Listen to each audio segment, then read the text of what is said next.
युद्धाचा परिणाम हा JNPA बंदरावरती देखील पाहायला मिळत आहे। मी सध्या JNPA बंदरावरती आहे। आपण पाहतोय की हे JNPA बंदर आहेत। या ठिकाणी युद्धाचा जो परिणाम झाल्यामुळे या ठिकाणी आता 3200 हे कंटेनर हे अडकलेले आहेत। त्यापैकी 1000 कंटेनर हे नाशवंत पदार्थाचे आहेत। खरं तर 5200 कंटेनर या ठिकाणी अडकले होते। ते आता त्याची संख्या घट झाली आहे, ती 3200 एवढी झालेले आहे। त्यामध्ये 1000 कंटेनर हे नाशवंत पदार्थाचे आहेत। आपण पाहतो तर खरं तर युद्धांमुळे ज्या शिपिंग सर्व्हिसेस आहेत त्या सगळ्या सेवा रद्द झाल्यामुळे हे कंटेनर या ठिकाणी अडकलेले आहेत। आपण पाहतो की युद्धजनक परिस्थितीमुळे हे कंटेनर JNPA बंदरात मागील एका आठवड्यापासून अडकलेले आहेत। खरं तर 5200 कंटेनर होते, त्यांची संख्या आता घट झालेली आहे। त्यापैकी 3200 कंटेनर सध्या या ठिकाणी अडकलेले आहे व कोणतीही गैरसोय होऊ नये यासाठी JNPA बंदर हे देखील या कंटेनरची चांगली सोय त्यांना पूर्ण देत आहे। खरं तर यांचे जे पार्किंग चार्जेस आहे ते आता माफ करण्यात आलेले आहे व तसेच स्टोरेजसाठी जे कोल्ड स्टोरेजचं आहे त्यामध्ये देखील काही टक्क्यांनी कपात करण्यात आली, त्यामुळे त्यांना देखील दिलासा मिळालेला आहे।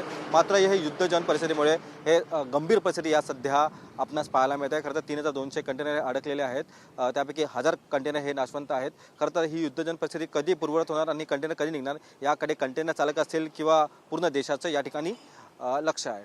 व्हिडिओ जर्नलिस्ट योगेश सावंतसह मी रवी खरात, TV9 मराठी, उरण, रायगड।